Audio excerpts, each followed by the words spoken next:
Bon début de semaine à chacun. Bon lundi matin. Bon lundi matin tout le monde. Bon début de semaine. Je me sentais paresseuse à écrire deux textes différents sur deux thèmes que je voulais parler aujourd'hui. Donc, j'ai décidé de faire un live. De un, j'aime ça, c'est simple pour moi. Puis, je pouvais condenser rapidement en 10 minutes, même pas, ce que je voulais vous partager. Donc, le premier thème, c'est Maître Bouddha. Depuis que le Reiki Lactarian est arrivé dans ma vie il y a quelques années, Maître Bouddha s'est installé de façon plus présente dans ma vie. Mais il y a eu vraiment un step, je vous dirais, cet été. Au début de l'été, quand j'ai guidé une méditation avec lui, je faisais une méditation avec trois maîtres ascensionnés. Mais en fait, c'est plus tard dans l'été. Je pense que c'est même au mois de juillet ou août. J'ai fait une méditation avec Jésus, avec Marie et l'autre avec Bouddha. Et il y a eu un autre step qui a été monté dans ma relation avec lui où j'ai vraiment senti sa présence pendant plusieurs semaines de façon intense. Et c'est pas la première fois que je le dis. Moi, la façon que je ressens sa présence, c'est vraiment dans le haut de mon front. C'est énergétique et physique. C'est comme s'il y avait des petites lumières, de l'énergie qui gravitent en haut de mon front. C'est la façon que je ressens sa présence. Et donc, c'est ça, il y a quelques années, vraiment, c'est arrivé plus clairement dans ma vie. C'est là que j'ai établi le code que j'avais avec lui. Mais cet été, il y a eu un autre step de montée suite à cette méditation-là. J'ai une cliente qui me partageait que elle aussi, cette méditation lui a permis d'affiner son lien avec Maître Bouddha. Donc, ça arrive régulièrement dans la semaine où je sens sa présence et là, je prends quelques instants pour me centrer dans mon cœur et faire je t'ai senti, Maître Bouddha, merci d'être là avec moi. Puis je m'intériorise quelques instants pour vraiment prendre le temps de sentir sa présence, sa connexion, son énergie. C'est vraiment l'énergie que je sens très douce. Parce que Maître Bouddha, c'est pour moi, dans ma vision, ma compréhension, c'est la réunion comme de tous les Bouddhas. Parce que oui, il y a plusieurs Bouddhas. Il y a le Bouddha de la joie, le Bouddha de la compassion. Il y en a vraiment beaucoup. Je ne sais pas c'est exactement, oui, sûrement dans le bouddhisme, mais de quel pays ça vient. Là, je suis vraiment pas une spécialiste. Moi, je me laisse porter par ce qui arrive dans ma vie, par les vibrations, par les fréquences, par les synchronicités. Puis c'est ça qui m'habite, c'est ça ma vérité. Donc, j'ai pas fait énormément de recherches sur Maître Bouddha, mais les énergies bouddhiques et les énergies christiques de Jésus, c'est quelque chose qui m'interpelle beaucoup. Et je voulais vous en parler aujourd'hui parce que je prends juste l'image, l'expérience avec mon coloc actuellement qui est en séparation, qui vit beaucoup d'anxiété. Et il a sa façon à lui de gérer ça, puis il n'est pas dans l'énergie comme moi, là, je veux dire, c'est quelqu'un qui un peu plus terre à terre, mais ouvert en même temps. Par contre, moi, s'il me demande pas, je suis pas le genre à dire, oh, tu devrais essayer ça. Il m'a rien demandé. Hein, le sauveur qui cherche des solutions pour tout le monde, j'ai assez donné, là. À un moment donné, on comprend. Mais ça m'a ramené que moi, par exemple, quand j'ai de la difficulté à m'endormir, je lui demande merci, Maître Bouddha, de m'accompagner dans ma nuit de sommeil, de m'apporter un sommeil profond, récupérateur, la paix dans mon cœur. Je suis quelqu'un de très mental et c'est tellement naturel pour moi, ça remonte. Je pense à n'importe quoi, mille et une choses pas importantes. Et juste de lui demander de m'accompagner dans ma nuit de sommeil, de me ramener dans l'espace de mon cœur, de respirer tranquillement, de m'apporter son énergie qui est, pour moi, ça rime avec compassion, avec paix, sérénité. Et je vous dirais que très souvent, pas tout le temps, mais en général, ça fonctionne bien. Et dans les minutes qui suivent, pouf, je suis partie, là, je me suis endormie.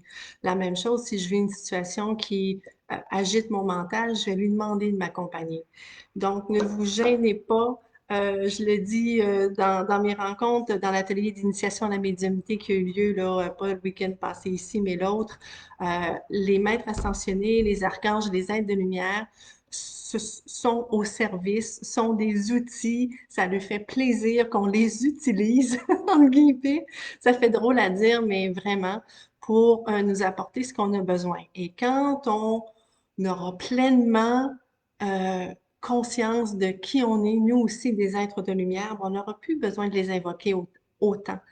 mais on a encore besoin, moi en tout cas, j'ai encore besoin. Puis en plus, je vois tellement tous les bienfaits, quand je fais une demande, là, souvent c'est entendu et je vois une différence, je vois un accomplissement. Mais de plus en plus aussi, en même temps, je demande à mon âme et à mon esprit, qui est mon moi supérieur, de m'accompagner, de me guider, parce que ça, c'est ma puissance à moi. Ça, c'est ma présence, je suis. Ça, c'est ma force personnelle. Et je crois idéalement, on doit, même si je n'aime pas utiliser on doit et il faut, mais tendre vers l'autonomie de se rappeler de qui on est et qu'on est tout puissant, qu'on a tout à l'intérieur de nous.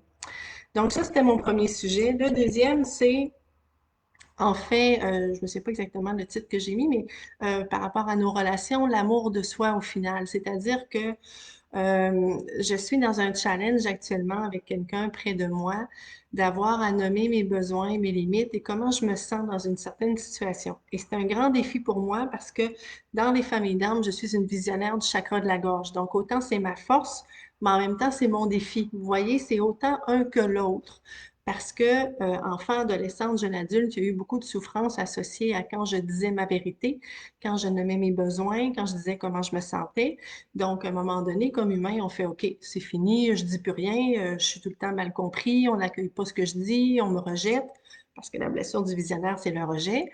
Donc, on ne veut plus aller dans ces zones-là. Par contre, on est venu pour réaliser nos défis. Et moi, c'est un des miens. Donc, dans ma vie personnelle, ça m'arrive souvent que j'ai à nommer certaines choses et c'est pas évident. Et présentement, je suis vraiment là-dedans, puis à conscientiser encore plus que d'habitude, que là, il y a comme, comment je dirais ça, un moment charnière où j'ai vraiment à mettre un pied à terre et à voir les choses autrement. Et j'ai ma grande amie Hélène qui m'accompagne dans mes moments où je suis euh, dans des insécurités ou dans des questionnements dans ma vie et qui me ramenait, et c'est une grande sage, Hélène.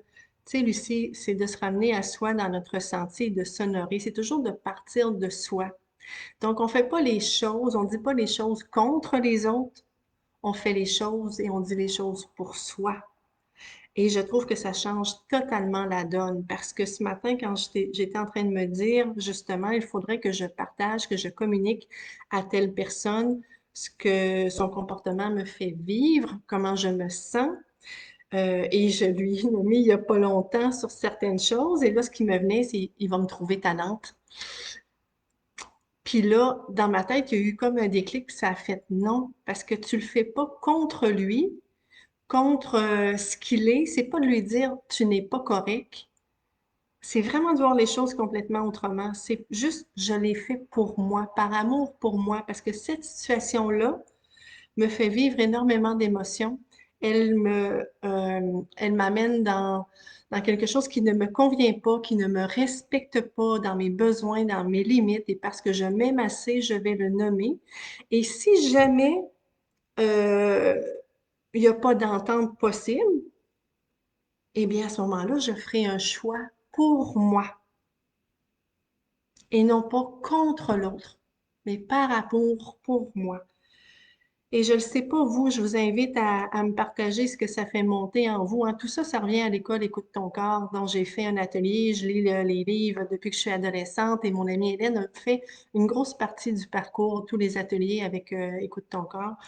Et moi, ça me parle énormément de parler de soi, comment je me sens, quels sont mes besoins, mes limites, mes rythmes. Et je suis la personne la plus importante sur Terre et c'est à moi de prendre soin de moi. Ce n'est pas aux autres à le faire. Et la même chose, vice-versa. Ce n'est pas à moi de prendre soin des autres, c'est à eux de prendre soin d'eux. Je suis là, égale aux autres. Et voilà. Fait que je vous invite à me dire ce que vous en pensez, ce que ça fait émerger en vous, si ça fait du sens, si ce que je vous partage vous amène un petit peu plus loin dans des façons de faire ou dans des outils, que ce soit Maître Bouddha, que ce soit la façon d'exprimer aux autres, hein, de toujours partir de soi, comment je me sens, sans accusation, et ça change toute la donne. Sur ce, belle journée, bon début de semaine à tout le monde et on se dit à très bientôt. Bye bye!